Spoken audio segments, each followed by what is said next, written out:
Porque, Sí. viste, el pelado tira el capo de tutti capi. Yo pensaba, ¿no? Justamente de lo que va a hablar hoy sería como, además, un buen apodo para un mafioso puntano. ¿Qué, un venado le está diciendo? No, a él no le estoy diciendo venado, digo, Ah. pero podemos buscar un mafioso que sea como... Le decían el venado de las pampas. Traficaba whisky y cigarrillos. ¿No? Maple de huevo también puede, ¿no? Hoy hablaremos sobre la situación del venado de las Pampas. Está del otro lado Antonio Mangione.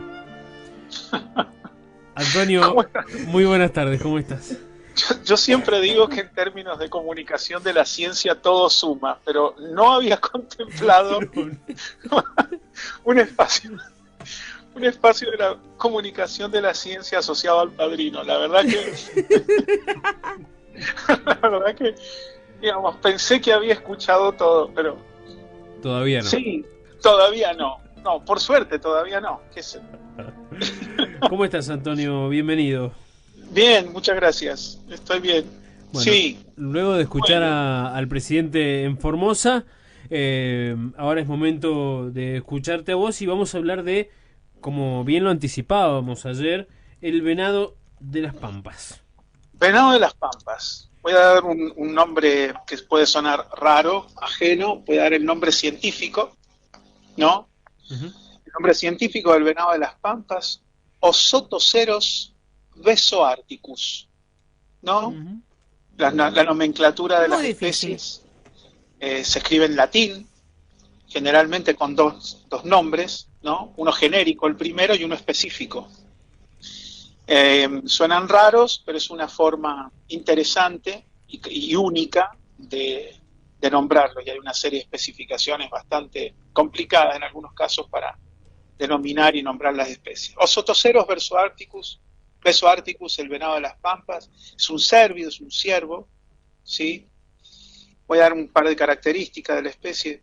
Mide 1,5 metros de largo, es un ciervo mediano, entre la alzada es de unos 70, 90 centímetros, pesa unos 50 kilos, los más grandes, los animales más grandes.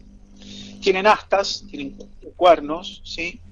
En general tienen una hacia adelante y dos hacia atrás. ¿Por qué estoy dando estas características? Pues voy a explayarme un cachitín sobre este tema. La importancia de empezar a reconocer a las especies autóctonas, así, rápidamente. Tratar de reconocerlas rápidamente.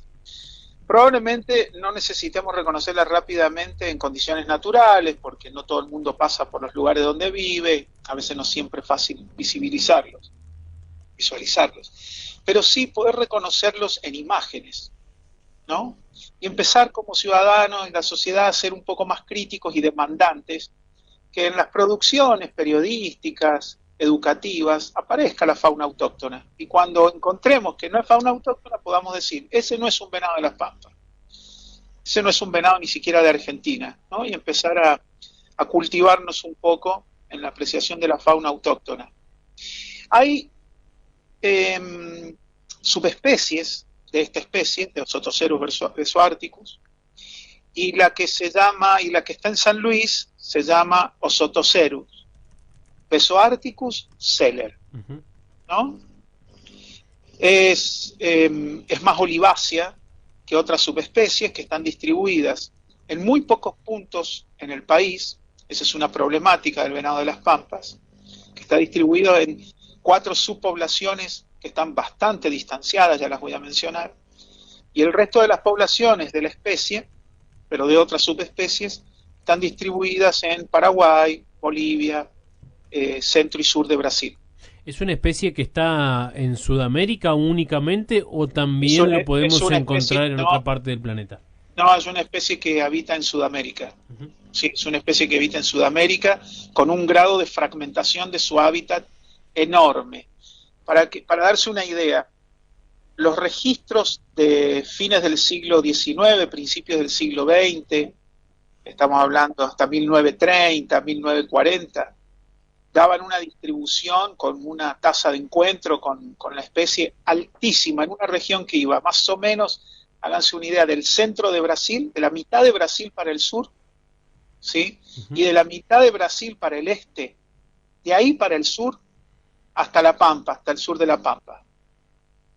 Bueno, ahora, esa misma distribución, en un mapa se verían como si fueran gotitas de agua sobre un vidrio, y cada gotita el espacio que representan las poblaciones, solo que esas subpoblaciones son, no sé, unas 20 gotitas.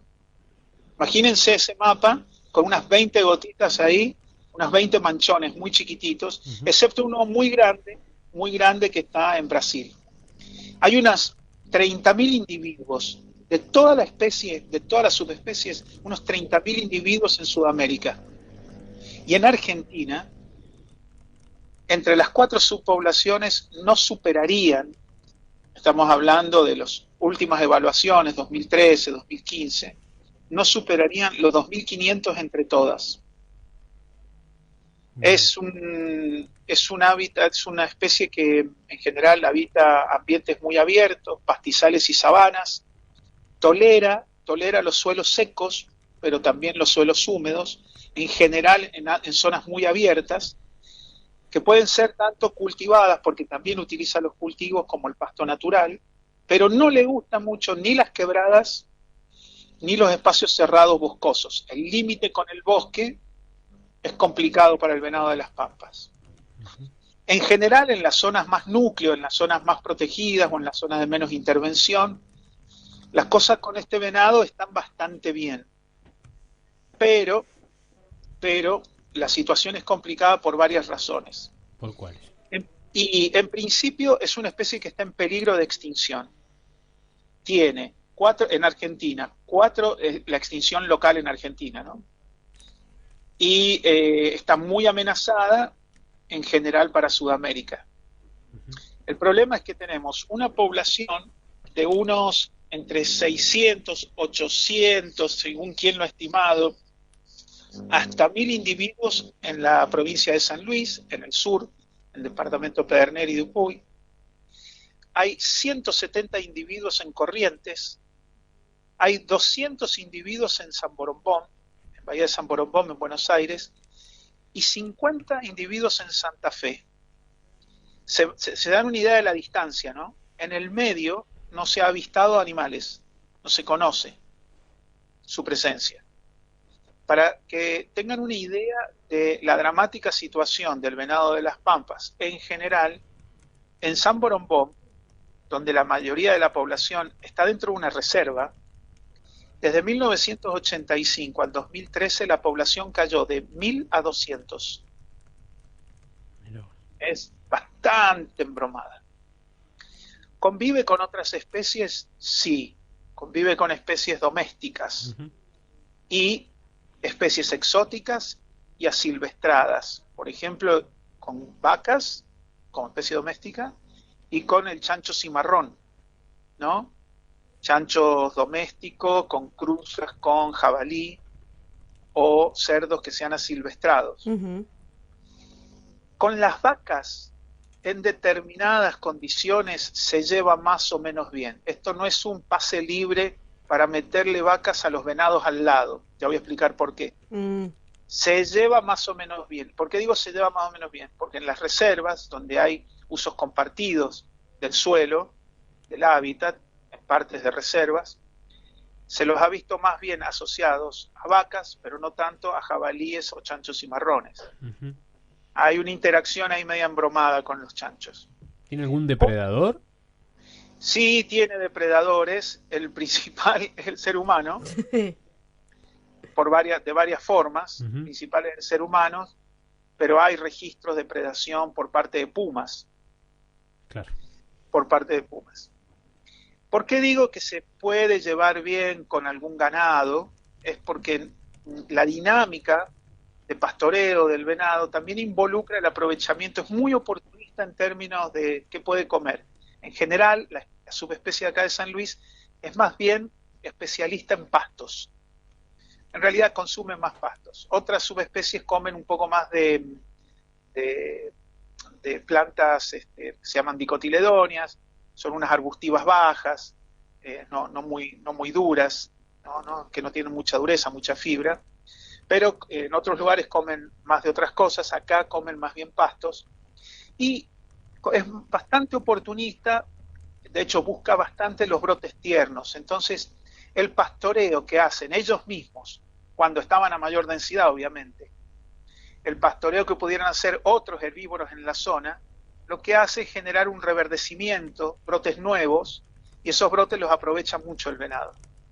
Por eso cuando anda una vaca cerca, en realidad aprovecha esos brotes que genera la vaca al estar masticando por ahí.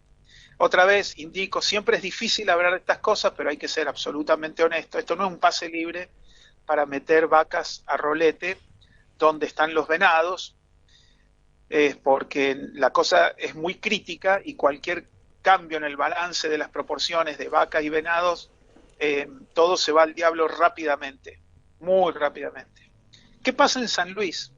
En San Luis tenemos, según un último estudio que se hizo en terreno, un muestreo a partir de terreno, de visualizaciones a partir de transectas en auto, en camioneta, arrojaba más o menos unos 700 individuos en una zona bastante extensa al sur de la provincia. El último muestreo hecho con aviones por la provincia en el 2018 arroja aproximadamente unos 1000, ¿sí? Es probable que esté más cercano a 1000 que a 700, porque con el auto se espantan un poco los venados, en cambio con el avión se espantan menos, ¿no? Pero hagamos de cuenta que están entre 800 y 1000. En San Luis la caza del venado está prohibida, ¿sí? Hay una suerte de charlas y encuentros de concientización cada tanto, eso se puede ver, el registro periodístico y los informes de medio ambiente y del INTA dan cuenta de eso, ¿sí?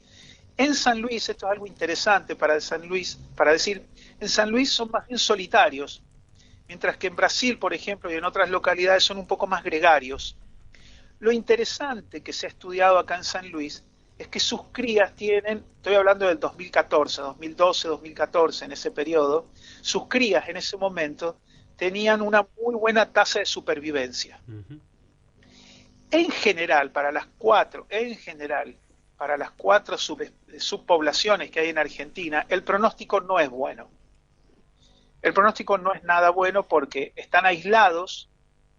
Por lo tanto, si no hay una población relativamente grande, empiezan a haber problemas de endogamia, digamos, de cruza entre parientes cercanos.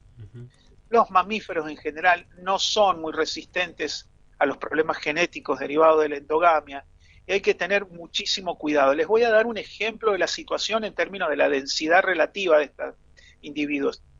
En San Luis, la densidad en el área núcleo del venado de las Pampas está alrededor de 2 a 0, a medio individuo por kilómetro cuadrado, mientras que en regiones en Brasil y otras regiones en Paraguay, en Uruguay, se encuentran de a 6 a 11 individuos por kilómetros cuadrados.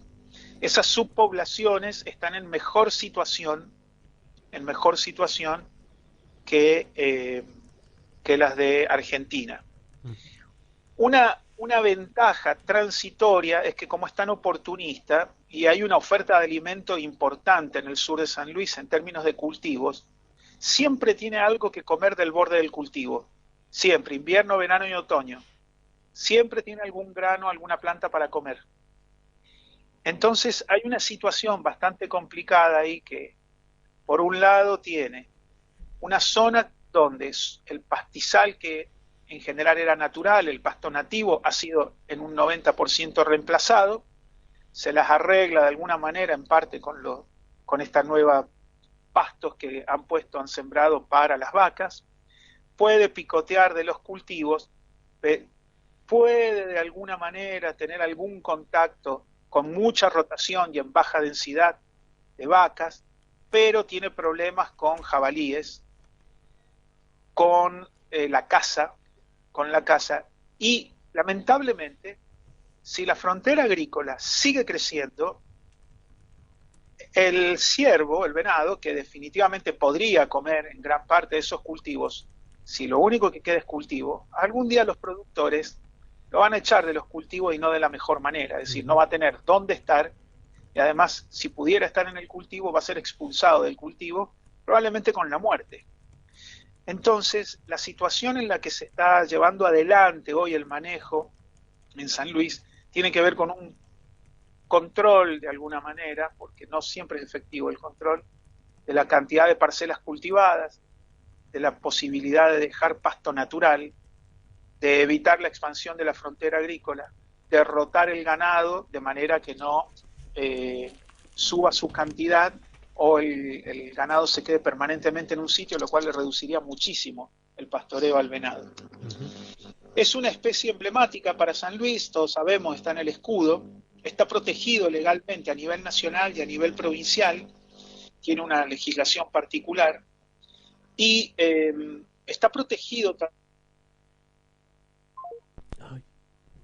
Lo perdimos, se cortó la comunicación con Antonio Mangione, estábamos ya en los últimos minutos, perdimos la señal, estábamos hablando del venado de las Pampas y bueno, gran tema que estábamos compartiendo con los oyentes de esta especie que tenemos aquí en San Luis, con números, como siempre Antonio, dando datos e información precisa, en este caso sobre el venado de las Pampas.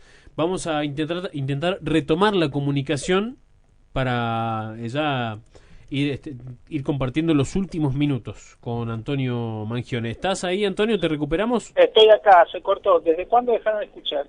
Justo los últimos segundos, No, Bueno, no, lo que decía es que hay una ley, la 5.421, que incluye una serie de áreas naturales protegidas, entre los cuales se incluye la zona donde se encuentra el venado de las Pampas, lo que se considera el pastizal pampeano.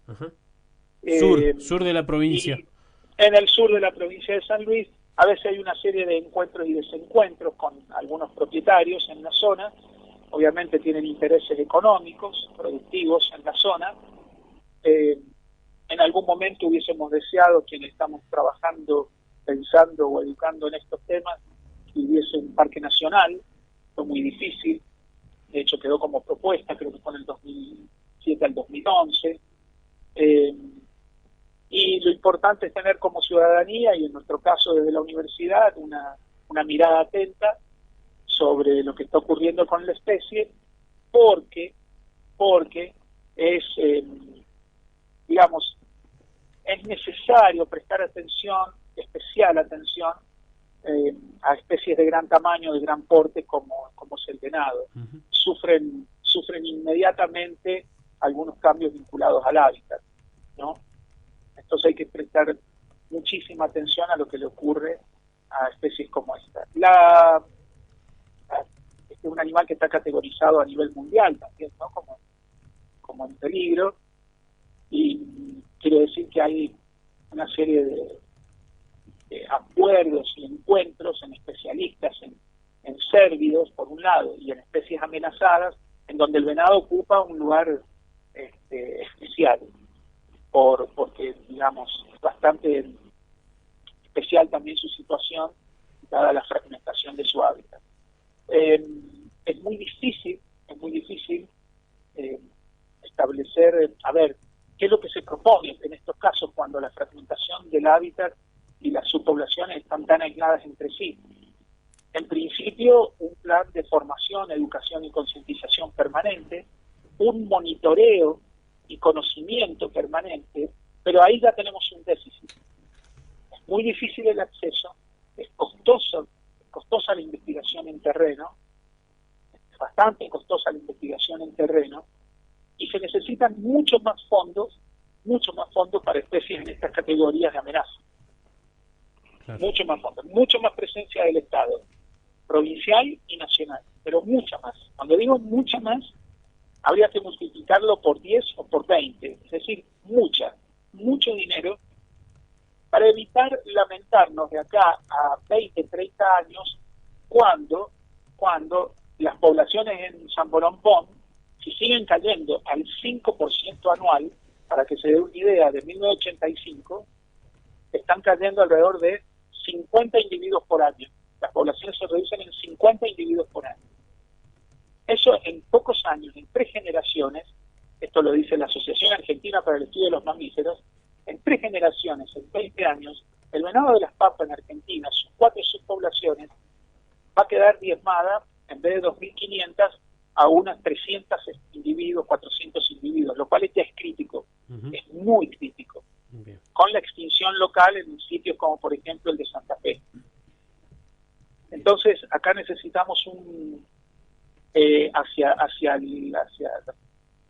gestiones políticas de gobierno, provinciales, municipales y nacionales, esto que acabo de decir, hacia el interior, lo que nos toca a nosotros en la universidad, empezar a pensar en un observatorio ambiental, empezar a tener programas de investigación que se aboquen a atender situaciones urgentes, en este caso el del venado de las pampas. Antonio, ha sido un placer escucharte, como siempre.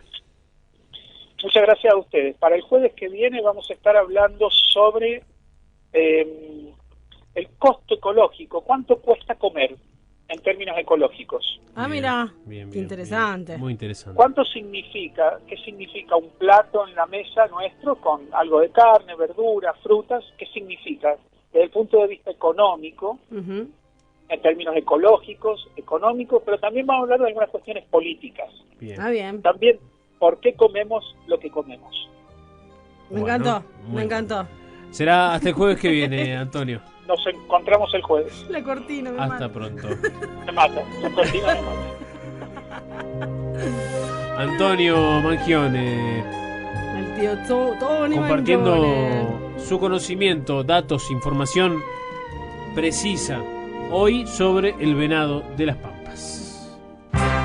Elina y Francisco hacen No Cambian Más por Radio Nacional San Luis.